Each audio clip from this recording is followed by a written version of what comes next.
Tudo bem, pessoal? Como é que estão? Eu sou o professor Antônio César e hoje, na aula de Fundamentos da Informática, vamos ver o computador.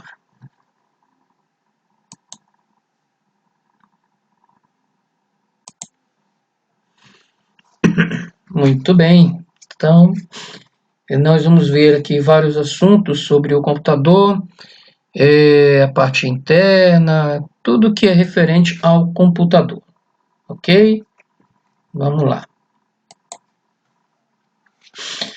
Bom, o computador tem como função a manipulação de informações, não importando o seu tipo. O computador, a definição, que é um computador, ele é um dispositivo capaz de pegar informações, entrada, transformar esses dados, que é o processamento, e produzir o resultado, que é a saída. Okay? Então, em suma, o computador é um dispositivo que tem entrada, processamento e saída. Ok? Bom, o computador trabalha com duas partes distintas. Coloquei duas partes distintas, mas pode ser considerado até três, ok? Mas o que é mais comum? O hardware, que é a parte física do computador, as peças do computador, então tudo aquela parte palpável, teclado, monitor, mouse, impressora, tudo que é palpável, então é o hardware, ok? A parte física. O software é a parte lógica, a parte virtual, aquela parte não palpável, aquela parte que você não consegue manipular fisicamente, você só consegue manipular virtualmente. Então, esse é o software, a parte lógica. São os programas no geral. Ok? E tem também uma terceira parte, pessoal, que alguns nem consideram, que é chamado de peopleware, que é a parte humana. Ok? Bom, o hardware, ele não pode funcionar sem ter um software. Ok? Assim como um software também não pode funcionar sem um hardware. Então, um depende do outro. O hardware precisa do software para funcionar e o software precisa do hardware para funcionar. Agora, ambos precisam da parte humana para funcionar. Precisa que alguém, uma pessoa, chegue lá e tecle pelo menos um botão, pelo menos o botão de start, para dar início e a partir daí começar a funcionar, ok? Então, na minha opinião, considero que a parte humana é mais uma das partes, de um sistema de computador. Bom, continuando, os componentes essenciais de um computador. Então, o computador é composto de várias partes, como nós vimos lá, a parte física, a parte lógica, ok? Então, começando aqui, um componente essencial é aquele que não pode faltar na montagem do computador, pois sem ele a máquina não funciona. Então, os principais componentes do computador são a placa-mãe, processador, chamado de CPU, a placa-mãe, chamada de motherboard, o processador, chamado de CPU, depois nós vamos ver essa parte aí mais especificamente, CPU é uma sigla.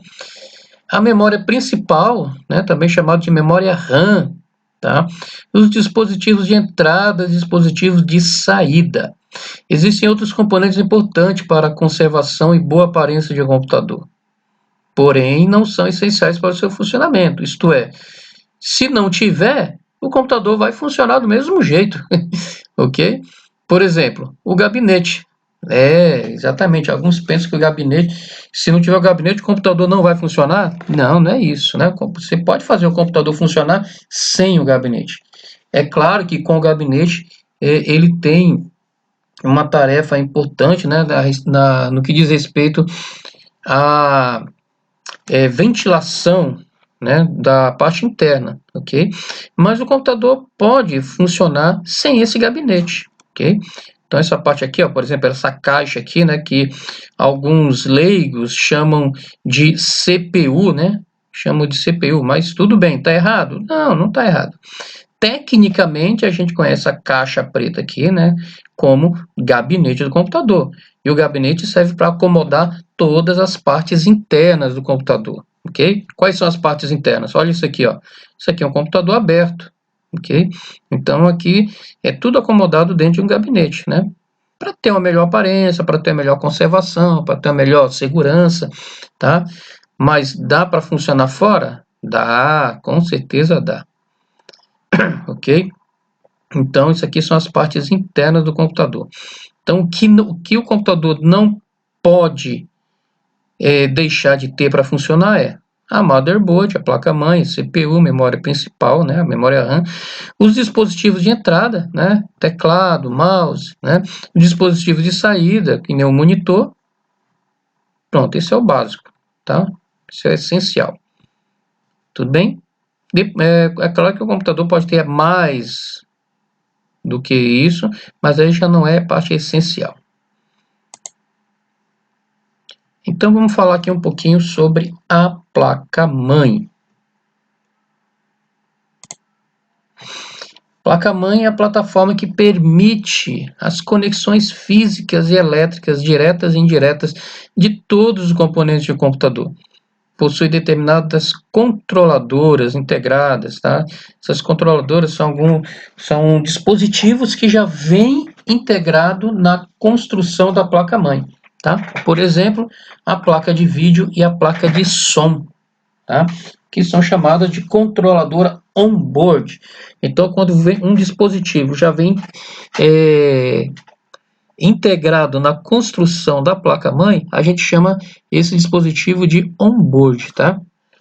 Elas funcionam em sincronia com a capacidade do processador e da memória RAM, fazendo uso desta, né? Fazendo uso da memória RAM. Já determinadas controladoras podem ser adicionadas, pois são independentes, separadas da placa-mãe. Nesse caso, essas placas, né, que são adicionadas à parte, né, para aumentar a capacidade de funcionamento do computador, nós chamamos de placas off-board, ok? Então, pessoal, a placa-mãe é um item super importante do computador, pois é na placa-mãe que são conectados todos os componentes, né? E todos os componentes também usam a placa-mãe para se comunicarem, tá? Então, o processador principal, né, o processador é conectado na placa-mãe, tá? E o processador precisa da placa-mãe para se comunicar com a memória principal, para se comunicar com o HD e com todos os outros componentes do computador, ok? O processador ou UCP, né, no caso em português, Unidade Central de Processamento, ou CPU, em inglês, né, Central Processing Unit. Ele é o responsável pelo processamento e tratamento de todos os dados que entram e saem do computador. O processador determina o modelo do microcomputador em uso e sua velocidade, que é chamado de clock, é medida em gigahertz. Então, pessoal, o processador, ele é, vamos dizer assim, o cérebro do computador, né? É o processador, tá? A CPU, né? O processador, que processa todas as informações de entrada, né? E produz a saída. Ele não só faz o processamento dos dados, né? Ele também é o gerente. Ele controla todas as informações de entrada, controla todas as informações de saída, tá? Então, o processador, ele faz tudo, né? Ele é o manda-chuva aí do computador, né? Então, ele que gerencia tudo, ele que administra todas as informações, todos os periféricos. Aqui é um modelo aqui, pessoal, de como é o funcionamento, né, lá do processador, né? Você tem aqui uma entrada de dados, tem uma entrada de dados aqui, no caso eu vou colocar aqui a setinha que é para este lado, tá? Porque está entrando dados aqui, okay? Então você tem entrada de dados, entra aqui na CPU, a CPU pode armazenar, né? Você tem um armazenamento definitivo, você tem um armazenamento temporário, tá? Então logo que os dados entram na CPU, eles vêm para um armazenamento temporário e, dependendo do caso, para o armazenamento definitivo. E a transformação desses dados, no caso o processamento, pode começar aqui, ó, na memória, tá? Na memória RAM, processamento temporário, tá? E uma vez que termina de processar e produz o dado, né? Produz a informação, então a própria CPU já direciona essa informação no resultado, né, para os dispositivos de saída, tá? Então aqui são os dispositivos de entrada, dispositivo de memória volátil, né, temporário, ou dispositivo de memória principal, dispositivo de armazenamento definitivo, né, e o dispositivo de saída. Então vamos falar aqui sobre a memória principal, a memória RAM, ok? A memória RAM das operações em um computador são executadas na memória principal, tá? Memória RAM. A memória RAM, na verdade, é uma sigla, tá? É uma sigla, traduzido quer dizer memória de acesso aleatório, tá? Do inglês, Random Access Memory, tá? Memória de acesso aleatório. A memória RAM, pessoal, ele permite a leitura, tá? Leitura e gravação dos dados sendo armazenados como memória primária, tá? Em todos os tipos de computadores, tá? E não só computador, né? Até mesmo dispositivos móveis têm uma memória RAM, né? Ok? A RAM é um componente essencial em qualquer tipo de computador, pois nele são carregados os programas em execução e os respectivos dados ativos do usuário. Ok? Por que é chamado de memória principal, pessoal? Essa memória, ela é uma memória grande, tá? Memória que tem bastante espaço. É claro que não tanto quanto o HD, né? Mas tem bastante espaço. Essa memória RAM, ela é mais... tem uma velocidade maior do que o HD, que o HD não deixa de ser uma memória, né? Só que a memória de armazenamento definitivo. Mas não é tão rápido quanto a memória RAM. Tá? A memória RAM é uma memória de acesso de armazenamento temporário, tá? Mas é muito rápido. Então, o que acontece? Quando você liga o computador, o sistema, enquanto você liga o computador, tá? Tem um sistema dentro do computador que começa a fazer todos os autotestes, tá? do computador, todas as verificações. E enquanto isso, esse sistema vai carregando uma parte do sistema operacional para a memória RAM, tá? Para o computador começar a funcionar. Okay? Então, quando essa parte do sistema operacional já está na memória, então é que o computador começa a ser administrado aí pelo sistema operacional e a partir daí o computador vai funcionando sem problema, tá? Bom, e além disso, né, além de carregar parte do sistema operacional da memória RAM, e também os dados, e aí a partir daí tudo que você digitar no teclado e informações que você carrega de HD, de pendrive, de internet, fica tudo sendo processado na memória, tá? Quando você já está ocupando toda a memória, o sistema operacional começa a usar o HD como se fosse memória temporária.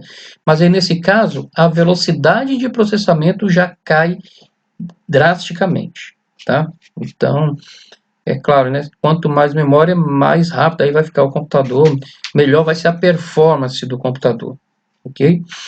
Bom, a memória RAM, ela realiza a gravação de dados baseada em microcapacitores, né? Vocês nunca se perguntaram como é que a memória RAM memoriza? Pois é. Então a memória RAM ela tem vários chips, tá?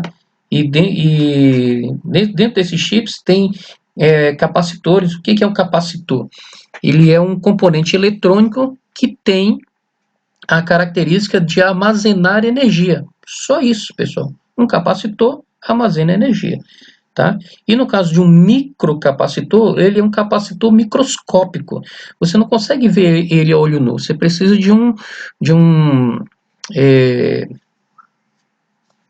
você precisa de um aparelho, né, daqueles que você consegue ver até célula, né? Ok? Um microscópio, né? Só que não pode ser um microscópio comum, né? Tem que ser aqueles microscópio eletrônico que você enxerga até o átomo, né? Porque os microcapacitores, eles são realmente um tamanho assim que tem que ser um microscópio de grande capacidade para poder enxergar, tá? Bom, e aí o que acontece? Eu falei para vocês que o microcapacitor tem essa capacidade de armazenar energia, tá?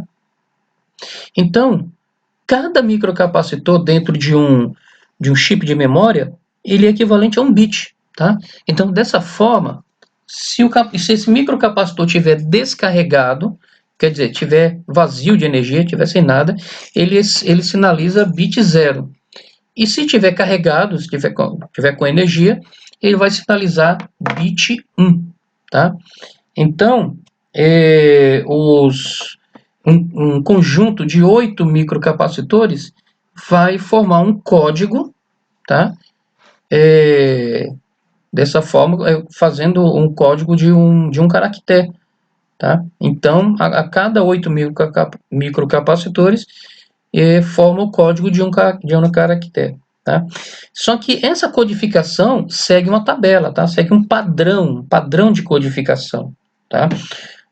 Hoje em dia, o que é utilizado é uma tabela de codificação chamado ASCII, tá? ASCII, tá? Que é para codificação regional, tá? E tem uma outra tabela, que é a tabela Unicode, que é utilizado para uma codificação dos caracteres internacionais, tá? Então, quando você está digitando um texto lá no Word, por exemplo, né? Que é algo mais regional, mais local, você está utilizando a tabela ASCII. Mas se você está digitando um texto no seu WhatsApp para mandar para alguém, né, principalmente fora do país, você está utilizando a tabela Unicode, ok? Bom, então aqui vamos ver alguns exemplos de memória RAM, tá? De memória principal. Olha isso aqui é um pente de memória RAM. Para vocês verem aqui em relação à mão, né? Olha aqui o tamanho do pente, ok? E esse aqui, tá? Aqui embaixo aqui é a placa-mãe, tá? Esse aqui é o slot de memória, tá? Um slot de memória, tá? E esse aqui é um pente de memória. Inclusive, esse pente de memória é diferente desse aqui, tá? Esse pente de memória aqui é uma DDR2, ok? Nem é DDR3, né? Hoje em dia é mais comum a DDR3, tá? Depois a gente vê quais são as diferenças dessas DDRs, tá? Bom, e essa aqui ainda é uma memória antiga, tá? Ainda do tempo que tinha esses dois chanfros aqui, tá vendo? Tem um chanfro aqui, tem outro chanfro aqui, ó, dois chanfros. O que é o chanfro? Que na memória você tem essa parte aqui embaixo, que são os contatos da memória, né? Quando você encaixa aqui no slot, ele vai fazer o contato aqui, tá? Tendo acesso, ok? Mas tem um lado certo para colocar. Então, na memória, nesse pente memória, você tem essa abertura aqui, ó. Você tem essa abertura aqui. No caso aqui desse pente, você tem duas aberturas aqui, tá? Ok? Então, isso aqui é um pouquinho mais antiga. Isso aqui é um pouco mais moderna, DDR2. Beleza? Muito bem, mas são pentes de memória. Os chips de memória que eu falei para vocês são esses retângulos aqui, tá? E aqui dentro estão encapsulados centenas, milhares, às vezes até milhões de microcapacitores, ok? E então, a partir daí que o sistema operacional vai administrando todos esses microcapacitores e sabendo a codificação de cada um desses caracteres, tá? E aí sim, ó, né, a CPU processa essa codificação e exibe na tela, né, o caractere que está ali armazenado. Quando eu falo caractere, pessoal, pode ser um caractere alfabético, pode ser um caractere numérico, pode ser um caractere especial, pode ser um comando, tá? Por exemplo, você der um comando ESC, por exemplo, tem um Enter, tudo isso tem um código específico, tá? Para ele poder armazenar, ok? E fica tudo armazenado aqui, ó.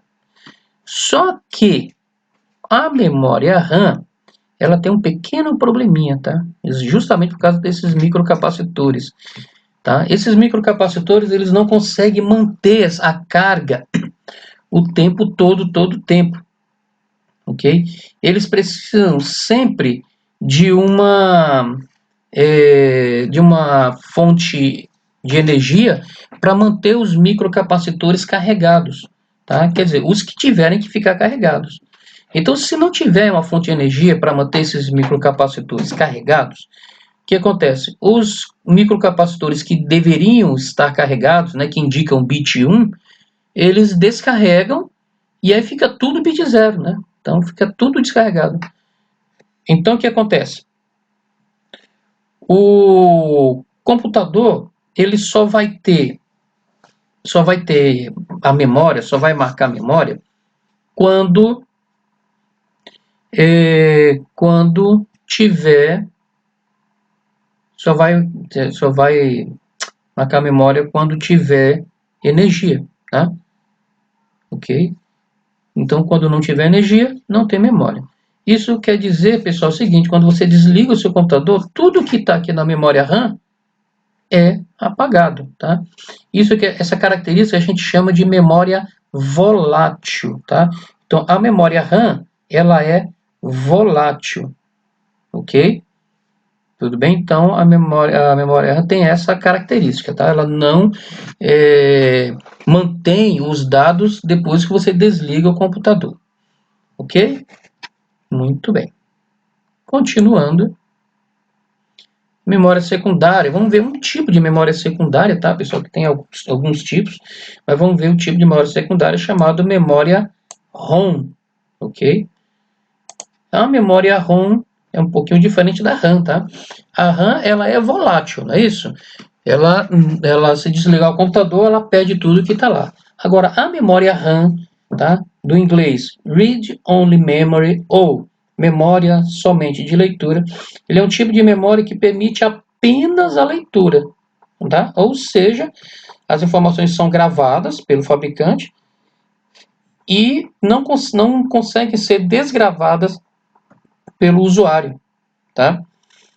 Um tipo de memória ROM que tem no computador, ela é chamado de BIOS, tá, pessoal? BIOS. BIOS é a sigla, até esqueci de colocar aqui, mas BIOS é a sigla para Basic Input Output System, tá? Ou Sistema Básico de Entrada e Saída, ok? Então, a BIOS, ela é responsável, ela é o primeiro componente que é ligado quando você liga o computador, tá? Quando você tecla o botão Power do computador, ela é ligado, e aí a BIOS, ela começa a fazer todos os self-test, né? Testar a memória, testar teclado, testar HD, deve testar várias coisas. E enquanto essa parte da BIOS está fazendo esses testes de memória, tá, ele já aciona o HD e já começa a transferência dos dados do sistema operacional para a memória RAM. Tá? Então a BIOS, ela é super importante. A BIOS, pessoal, ela está dividida em duas partes. Tá? O programa, tá, da BIOS fica gravado na memória ROM. Isto é, você pode desligar o computador, você pode até tirar a BIOS, né, esse chip da placa-mãe, que o programa vai continuar intacto, tá? O programa não é apagado. Agora, as configurações da BIOS, né? Por exemplo, a BIOS tem uma das configurações dela é o relógio do computador, tá? O relógio, ele tem lá um programinha do relógio, tá? Que você fica vendo o relógio toda hora lá, né? Então, o programa do relógio fica na BIOS. Agora, marcar a data, a hora e a data atual, tá? Não fica exatamente na BIOS, tá? Isto é, as configurações da BIOS não fica na ROM, fica no outro tipo de memória muito parecido com a RAM, ok? Porque precisa também de energia para que fique sempre a BIOS fique sempre atualizada, né? Fique preservada, tá? Tanto que na maioria dos computadores, não sei se vocês já abriram o computador, quando você abre a BIOS, tá? Quando você abre o computador, você vê uma uma bateriazinha, tá? Aqui, ó, até aqui nessa BIOS aqui tem um pouquinho dessa bateria aqui, ó. Tem só um pouquinho aqui da bateria, tá? Você tem uma bateria que fica alimentando a BIOS aqui, ó. Tá? Então essa bateriazinha fica alimentando essa BIOS. Isto é, para que essa bateria? Porque quando você desliga o computador, você fica sem a energia, né? Fica sem energia. Então, dessa forma, tudo que é volátil vai ser perdido, inclusive as configurações da BIOS. Mas aí com essa bateria aqui ativa, ele vai mantendo, né, as configurações da BIOS. É por isso que quando você liga o computador, você sempre vai ter o seu relógio atualizado, você sempre vai ter é, você sempre vai ter a data atualizada, tá? Ah, professor, mas e quando eu ligo o computador, eu preciso ficar sempre acertando a hora, tá? Ah, então isso quer dizer o seguinte, que essa bateriazinha aqui da BIOS acabou, tá? Então, ou você ou alguém, um técnico, vai ter que abrir o computador, tirar essa bateria e colocar outra, tá? Então, quanto mais quando você liga o computador, essa bateria para de fornecer energia para a BIOS, claro, tá? Essa bateria só funciona quando o seu computador está desligado, aí fica usando a energia da bateria. Então, isto é, quanto mais tempo o seu computador estiver ligado, mais tempo essa bateria vai durar. Quanto mais tempo o seu computador ficar desligado, menos tempo essa bateria vai durar. Ok? Muito bem. Continuando, ó, aqui são alguns tipos de BIOS, tá? Isso aqui é uma BIOS mais antiga, você inclusive pode tirar o chip daqui, colocar outro chip da BIOS, tá? Essa BIOS aqui, ó, ela já é soldada diretamente na placa-mãe, isso aqui não tem como tirar, ok? Aqui outra BIOS também que você consegue tirar o chip da BIOS, só que é um pouco mais complicado, tá? Mas consegue. Vamos lá, pessoal. Dispositivos de entrada, pessoal. O que são esses dispositivos de entrada?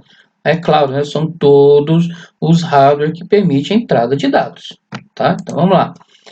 São dispositivos que permitem inserção de dados no computador, ok? Podemos dizer que um dos principais dispositivos de entrada é o próprio teclado, né? Coloquei aí um exemplo de um teclado aí todo colorido, né? Todo iluminado aí, né? Então o teclado possui 4 conjuntos de teclas, tá? As teclas alfanuméricas, essas teclas aqui, né? Alfanumérica, onde tem as teclas alfabéticas e esses números aqui, tá? Então tem as teclas alfanuméricas aqui. Tem as teclas numéricas, que é aqui do lado direito, né? Que é só os números, né? E os símbolos da operação básica. E aqui também tem a tecla Enter, né? Okay? Tem também as teclas de movimentação, que são essas teclas aqui, ó, de movimentação, tá? As setinhas, tá? E as teclas de função, tá? Essas teclas aqui em cima, ó. F1, F2, F3, né? Geralmente vai até o F12, né? Ok? No caso desse teclado, além dessas 4 teclas, ainda tem essas teclas aqui, né? Como pode se dizer de atalho, né? Que aí você tem a tecla Home, tecla End, Page Up, Page Down, né? Ok? Então é isso aí. Quando a tecla é pressionada, o teclado envia o código eletrônico ao processador, que por sua vez interpreta e envia um sinal para o periférico, mostrando na tela o caractere correspondente. Então, pessoal, cada tecla desta aqui tem um código, tá? Naquela tabela que eu falei para vocês, aquela tabela ASCII, tá? Então, cada tecla dessa aqui tem um código referente ao código ASCII, tá? É um código binário, ok? Porque como é que o computador, como é que a CPU vai saber que eu tecleei a letra A, por exemplo? Porque tem um código binário da letra A. Quando você aperta aqui, você aciona esse código lá na CPU, ok? Outro dispositivo de entrada, também muito importante, né? O mouse, ok? O mouse, ele é um dispositivo para ativar e apontar comandos na tela do computador, tá? À medida que você movimenta o mouse sobre a mesa, o ponteiro repete o movimento do monitor em seu computador. Ok, pessoal? Os primeiros mouses, né, chamados mouse serial, tinha aquela bolinha embaixo, né? E aí, à medida que você mexia o mouse, a bolinha mexia dois sensores dentro, né?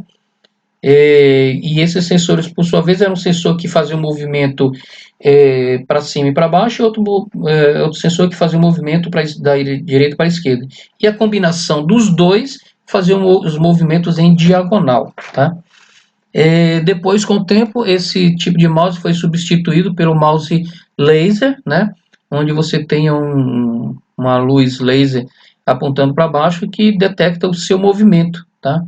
Movimento para onde você fizer, reproduzindo esse movimento na setinha, né, do computador, que a gente chama de cursor, ok?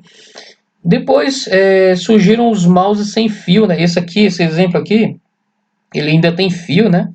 Mas depois surgiram os mouses sem fio, ok?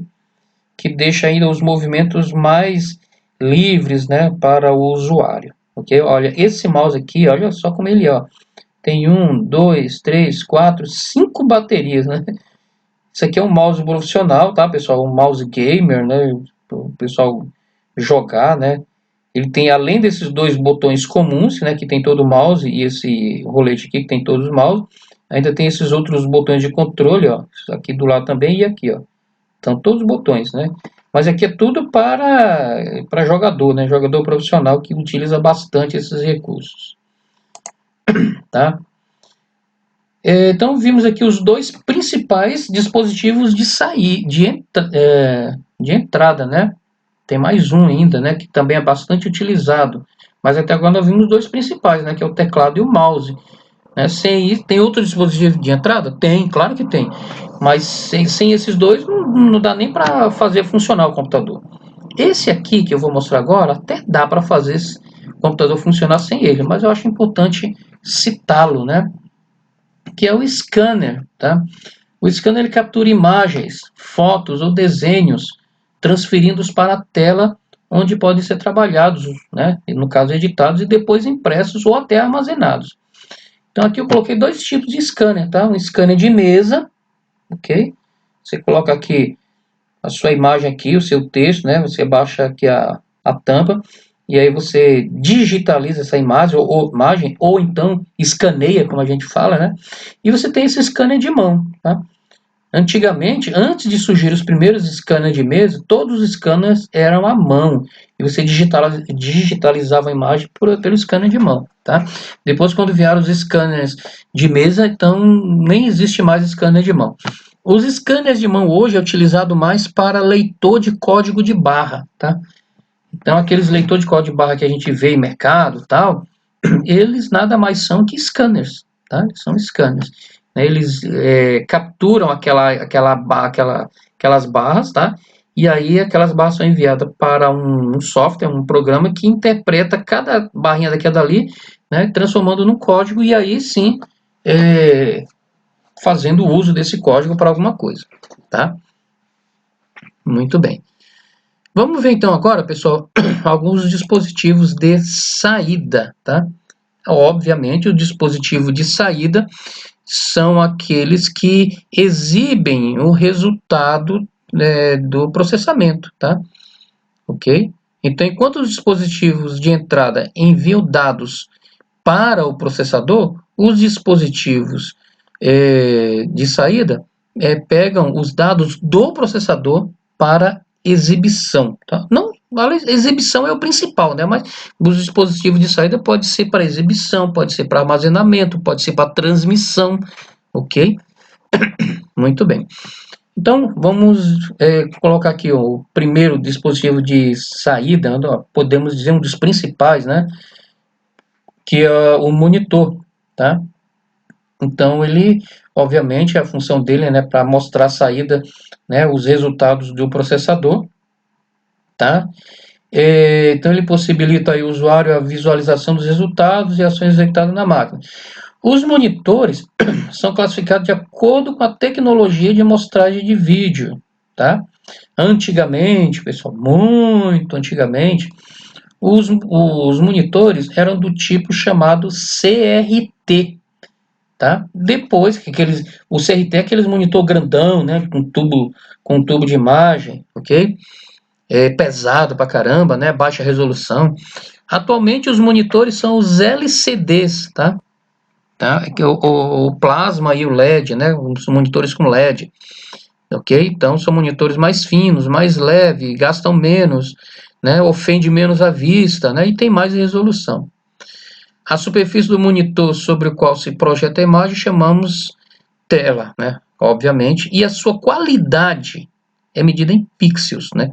Cada pixel é um ponto, tá? Então quanto mais pixels, mais ponto, ou melhor é a qualidade, tá? Então a distância entre um pixel e outro, tá? Quanto menor a distância entre um pixel e outro, melhor a qualidade. Então, quer dizer, quanto menor a distância entre um pixel e outro, quer dizer que tem mais pixel, tá? E essa distância entre um pixel e outro é chamado de dot pitch, tá? Então, quanto menor o dot pitch, mais pixel, ok? Vamos ver aqui um exemplo de monitor CRT e um monitor LCD. O LCD eu acho que vocês até conhecem, né? Mas e o CRT? O CRT é esse aqui, né? Esse grandão que eu falei, né? Tubo, pesadão, eu já tive bastante esses monitores. CRT. CRT é uma sigla que significa Cathode Ray Tube, tá? Ou tubo de raios catódicos, ok? E o LCD, que é o monitor comum hoje em dia, né? Fininho, alta resolução, né? Não ofende a vista e tudo mais. É uma sigla, né? LCD, Liquid Crystal Display. Okay? Então aqui é a diferença aqui dos dois tipos de monitores, tá? Bom, vamos ver outro dispositivo de saída, que é a impressora, ok? A impressora, o papel da impressora é imprimir no papel. É legal esse trocadilho, né? O papel da impressora é imprimir no papel, né? O resultado de um trabalho desenvolvido no computador, tá? Como textos, relatórios, gráficos. Tá? Para diferentes tipos de impressão, existem diferentes modelos de impressora, tá? Então, hoje em dia já não existe tanto, até que existe, mas alguns tipos de impressora que antes, há uns 30, 40 anos atrás, era muito comum, hoje já não é tão comum, é bem raro, tá? Então vamos ver aqui alguns tipos de impressora, tá? Sem dizer que a impressora é um dispositivo de saída, tá? Então vamos ver aqui um tipo de impressora. Impressora matricial, olha aí, é mais simples do mercado, é rápida, com qualidade de impressão regular, indicada para impressão de documento com várias vias, né? Aqueles documentos que tem duas folhas, né? E aí no meio tem um carbono, tá? Que é para poder imprimir várias vias.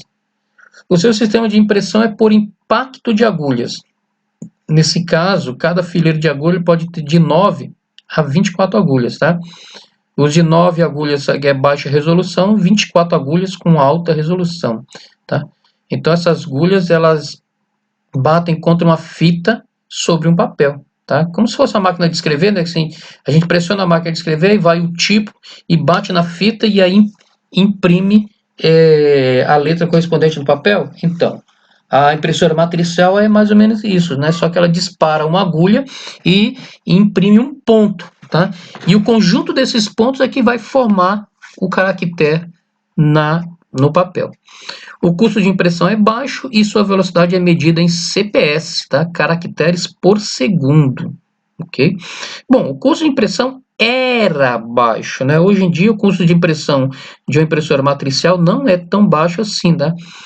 Primeiro que o papel para colocar na impressora, acho que dá para ver aqui, é chamado de formulário contínuo, né? Aqui dos lados tem a parte onde é tracionada a folha dentro da impressora, tá? E aqui, entre uma folha e outra, a folha é picotada para poder destacar, né, e ficar só a parte impressa, ok?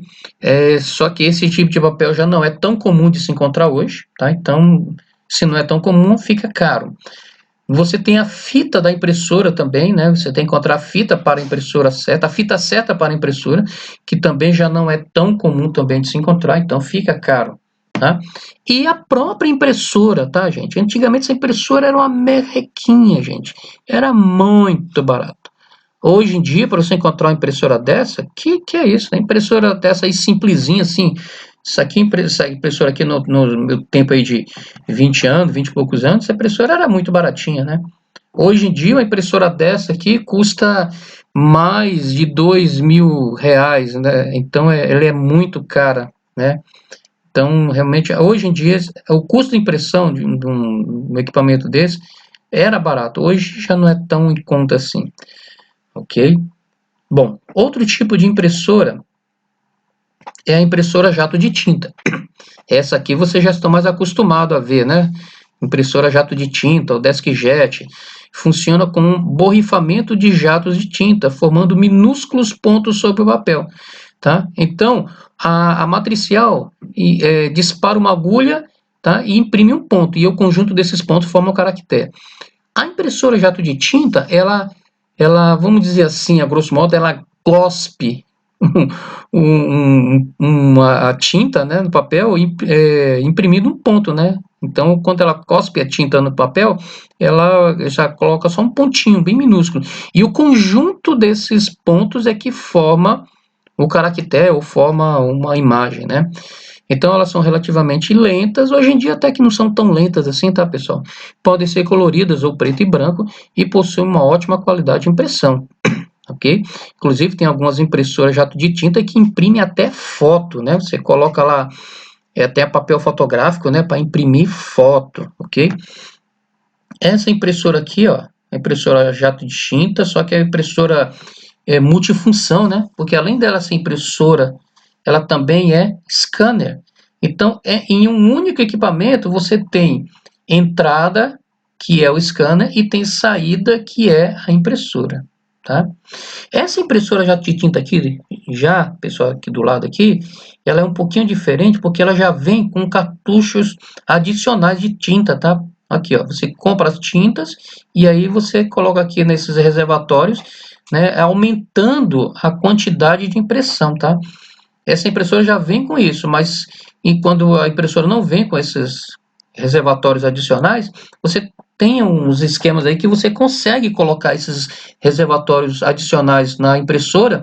Então, por exemplo, um cartucho, né, um conjunto de cartuchos. Se for impressora colorida, né, você tem 4 cartuchos, né, de tinta. Geralmente você consegue imprimir aí 300 folhas, 400 folhas, né? Com esses reservatórios adicional, você consegue imprimir 1.000, 1.500, dependendo da quantidade de tinta, né? Até 2.000 folhas você consegue imprimir, tá? Então é bastante coisa. E também agora as impressoras a laser, tá? As impressoras a laser produzem cópias de alta qualidade, tá? Sendo colorida ou não, tá?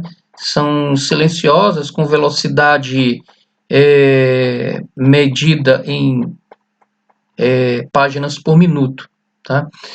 São muito difundidas, porém possuem custo elevado, tanto em equipamento quanto em seu material de consumo, tá? Bom, gente, é claro que as impressoras laser são bem comuns hoje, né? As impressoras que são disponíveis a nós, pobres mortais, as impressoras laser, né, geralmente são preto e branco, tá? Existem também as impressoras laser colorida disponíveis aí também para consumo caseiro, né? Só que elas são um pouquinho mais caras, né? Ok? Essa impressora aqui, por exemplo, né? Essa impressora aqui, ela já é impressora comum, impressora da HP, inclusive eu tenho uma impressora dessa, né? Minha impressora laser é dessa daqui, né? você tem um toner aqui dentro, tá? E esse toner ele tem um pó, né, que vai grudar lá no papel, né? Então, como é que é mais ou menos o funcionamento básico de uma impressora laser, né? Você tem o laser, tá? Que é comandado, você tem um processadorzinho da impressora, tá? A impressora recebe a informação do computador, com que é para imprimir, esse processadorzinho processa essa informação, tá? E comanda o laser. O laser, ele dispara essa luz no papel, tá? Sensibilizando, né? Ou magnetizando esse papel, né? Com o caractere que vai ser impresso. Então, uma vez magnetizado, esse papel passa pelo toner e aí a parte magnetizada vai puxando o pozinho, né? E fica grudado ali. Tá? Só que ainda isso não é o suficiente. Se o processo parasse aí, quando você tirasse a folha, tá? Passasse a mão, por exemplo, ele ficava tudo borrado. Tá? Então, depois que passa por isso aí, passa por um outro processo, tá?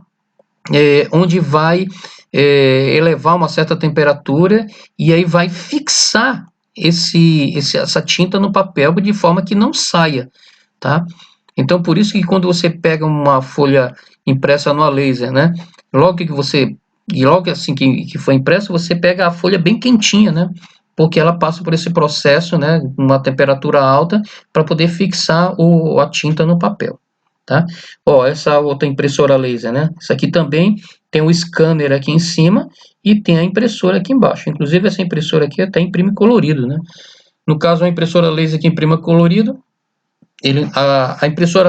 essa impressora aqui que é simples, só tem o toner de uma cor, tá?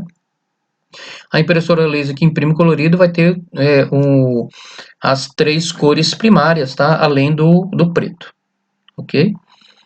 Muito bem. Continuando aqui com as unidades de armazenamento, nós temos um disco rígido, tá? Também chamado de HD, ok?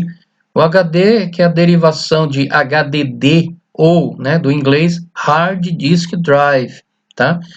Antigamente, mas isso muito antigamente, tá, gente? Isso antigamente que eu falo uns 40 anos atrás, a gente não usava o termo HD, né? Usava o termo Winchester, tá? E é uma memória secundária, ok? É um tipo de memória secundária, tá? Só que essa memória é uma memória de armazenamento em larga escala, né? E é um armazenamento não volátil. Então, vocês lembram que eu falei do que é volátil? Pois é. Então, tudo que é armazenado no HD não é volátil, tá? Isto é, você pode desligar o computador, você pode tirar o HD do computador, que as informações continuarão gravadas, tá? Então, são armazenados permanentemente os dados. E ele nos permite o acesso rápido, tá? E armazenamento de grande quantidade de informações. Tá? Existem vários tipos de HDs, tá? Como, por exemplo, IDE ATA, tá? O Serial ATA, tá? Ou chamado também de SATA, e esse SCSI, também chamado de SCSI, tá? E como é que eu meço a capacidade de armazenamento? A medida através de bytes, tá? Então, como é o antigo, que esse tipo aqui, ó, que é o tipo ATA, né? É um HDzinho antigo, tá? Não é tão novo não, tá? Então, esse ATA, ele é desse tipo aqui, ó, tá vendo? Aqui, todos os HDs têm uma placa controladora, essa aqui, tá? Aí aqui você tem a fonte de alimentação, que você conecta, quando você abre o HD, você vai ver uns conectores, uns plugs brancos, tá? Que serve para fazer a conexão elétrica do HD, tá? Aqui são alguns jumpers para você configurar o HD para ele ser principal, tá? Aqui é o master, para ele ser principal, ou para ele ser slave. O que é slave? Para ele ser escravo, tá? Antigamente você podia colocar 2 HD no computador, só que um HD era o principal. O que é o principal? É o HD que carrega o sistema operacional, tá? Bom, mas e se eu colocasse 2 HDs e os dois têm sistema operacional? Então não dá para carregar o sistema operacional de 2 HDs, tá? Então você tinha que indicar de qual HD vai carregar o sistema operacional. Então você colocava o jumper aqui, tá? Tem uma configuração, tem uma posição certa para indicar que ele aqui é o principal, né? E se eu colocar o outro é o slave, tá? E esse aqui, tá? Que é que você coloca aqui um flat cable, né? Um cabo flexível do tipo ATA, ok? Do tipo IDE, desculpa, tá? Um flat cable do tipo IDE você coloca aqui, é um flat cable bem grosso, tá? Ele é fininho, só que é bem largo, né? Ele é fino, mas largo, tá? Porque aqui é onde são colocados todos os dados, né? Que o computador, que a CPU envia os dados para o HD para ser gravado e que pega os dados do HD, tá? Então, aqui é a parte de dados e aqui é a fonte elétrica, tá? Então, isso aqui é um modelo do tipo IDE ATA, ok? Outro tipo, que é o mais comum hoje em dia, é o SATA, tá? O Serial ATA, tá? Isso aqui é o IDE ATA, isso aqui é o Serial ATA. Então, o Serial ATA, você tem a fonte dele aqui, ó, bem aqui no cantinho dele aqui, ó, você tem a fonte, tá, do Serial ATA, tá? Aqui onde seriam os jumpers, aqui nesse HD SATA, você não usa, ok? Aliás, desculpa, peraí, deixa eu apagar aqui.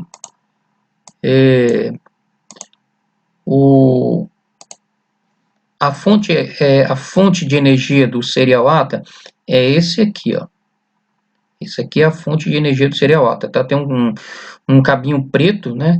Geralmente preto, né? Não quer dizer que tem sempre ser preto, mas geralmente preto, você conecta aqui para o fornecimento elétrico. E a parte de dados, olha só que inversão, né? É um cabinho fininho, tá? Que é um cabo, um flat cable SATA, tá? Os primeiros geralmente eram vermelhos, né? Mas eu já vi Serial ATA amarelo, já vi preto, tá? E aí você conecta aqui. Então aqui é a parte de dados do SATA, tá? Enquanto que aqui, ó, é a parte de dados do IDE, tá? Grande, né? E o SATA já diminuiu, né? E além de diminuir, essa entrada de dados é bem mais rápida que o IDE. E o outro aqui é o tipo SCSI. O tipo SCSI também não é tão novo assim, tá, gente? Esse tipo. Aqui é a parte da fonte dele, ok? Aqui é a fonte. Que também, para você configurar o HD SCSI para ser master ou slave. E aqui é a entrada de dados, tá? Apesar de ser largo, que nem o IDE, tá? Percebam que ele recebe os pinos macho, tá? Ele recebe os pinos macho, enquanto que o IDE, isso aqui, ele recebe um flat cable que é fêmea, tá? Ok? Geralmente esses HDs SCSI eram utilizados em computadores que faziam uma grande movimentação de dados, tá? Como servidor, né? De rede, tá? Entre outros tipos de computadores de médio porte. Tá? Hoje em dia não se usa mais, né? Hoje em dia o que se usa mais é esse aqui, que é o HD do tipo SATA. Tá? Muito bem. Continuando aqui os tipos de unidade de armazenamento, tá? Nós temos aqui, além do HD, né? Outros tipos de armazenamento. Aí o famoso CD, né? Compact Disc, né?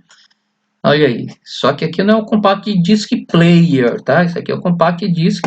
Nós temos aqui a unidade de CD, tá? Antiguinha, ok? E aqui o disco, né? Do CD, né? Lembrando que esses CDs eram discos com gravação e leitura laser, tá? Então esses CDs aqui, ele tinha uma unidade laser que fazia a perfuração, né? Eram micro perfurações no disco, tá? E depois o próprio laser, através dessas perfurações, conseguia interpretar cada perfuração dessa aí para interpretar como bit 0, bit 1 e aí sim fazer a interpretação dos dados, ok? Os CDs, que foram os primeiros disc laser, né? eles permitiam aqui uma gravação de até 650 bytes em um CD, tá? 650 bytes em um CD. Usei muito legal, né? Depois evoluiu, tá? E aí colocaram os CDs aí de alta resolução, tá, gente?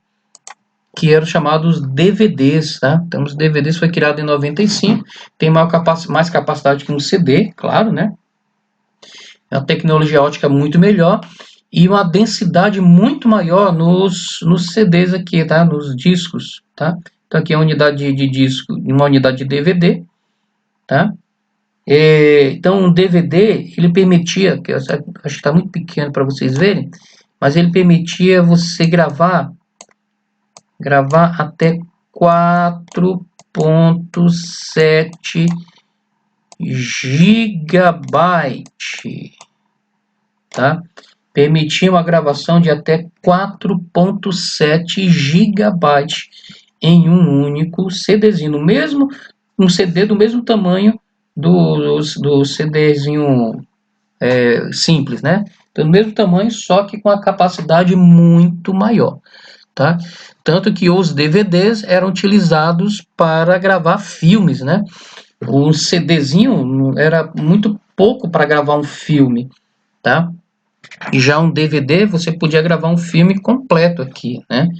E além do filme ainda podia gravar até outras coisas, né? Então todos os filmes que a gente alugava naquela época, né? De locadora de filmes, né? Eram DVDs, tá? Não eram CDs, tá? E aí depois, pessoal, surgiu também um disco do mesmo tamanho, só que com a capacidade muito maior, né? Que é os famosos Blu-ray, ok? Os Blu-ray, tá? Ou em inglês significa raio azul, tá? A letra E da palavra original Blue foi eliminada porque em alguns países não se pode registrar para o nome comercial uma palavra comum. Então ficou Blu-ray em vez de Blu-ray, né? Blu-ray, né? Então Blu-ray. E é um disco similar à mídia do DVD, porém com a capacidade maior ainda, né? Enquanto o DVD você conseguia armazenar 4.7 GB, tá? Em um Blu-ray você tinha Blu-ray que armazenava acho que 20 GB e chegava até 50 GB, se eu não me engano, né? Um Blu-ray. Então, geralmente nos Blu-ray você armazenava vídeos de alta capacidade, né? Vídeos em HD, né? Esses vídeo de alta densidade, né? Então você tinha lá vídeo de alta resolução, você gravava em Blu-ray e a imagem era muito melhor, né? Então você tinha muito mais espaço para gravar imagens de alta resolução, tá? Mas interessante, né, que apesar de ser o disco de maior capacidade de promover maior resolução às imagens e os vídeos e tudo mais, foi a tecnologia que durou menos tempo, né?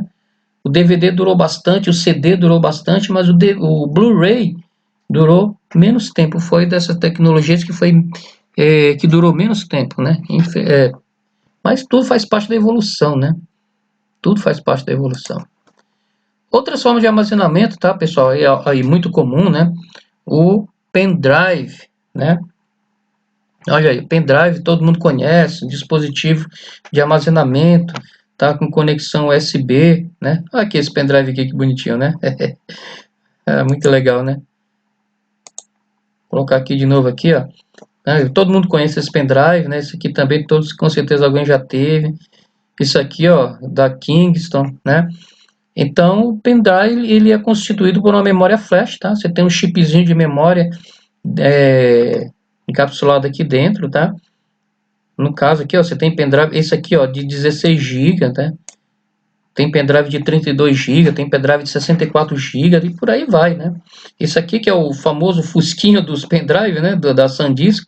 Você tem desse aqui de 8 GB, 16 GB também, tá? Eu particularmente gosto de pendrive assim, ó, com a conexão dele de metal, tá? porque o pendrive a gente coloca muito, espeta muito nas entradas USB e tira, né? Esse da SanDisk, apesar que ele funciona bem, mas a entrada dele, essa conexão dele é de plástico, então tende com o tempo a ir quebrando, né? E aí fica meio complicado para você utilizar, tá? Então, pessoal, o pendrive, apesar de ser muito prático a utilização dele, porque você consegue levar informações de um lado para o outro, guardar informações no meio de armazenamento prático, né, de armazenar, de guardar, e de transportar, né, principalmente, tá? Apesar de tudo isso, tem que tomar cuidado, tá? Porque também é um meio muito fácil de pegar vírus, de perder. Então, se você tem umas fotos que você não pode perder e você vai salvar no pendrive, tá? É importante que você faça cópia de segurança desse pendrive, né? Para você não perder essa informação, ok? Porque você pode contaminar, você pode perder o pendrive, tá? Outra coisa, né? Se você deixar o pendrive junto com uma fonte magnética, você pode corromper todas as informações. Então, é bom, né? Eu utilizo muito o pendrive, mas você tem que tomar cuidado e sempre manter uma cópia de segurança, ok? Continuando aqui, nossas unidades de medida. Oh, não.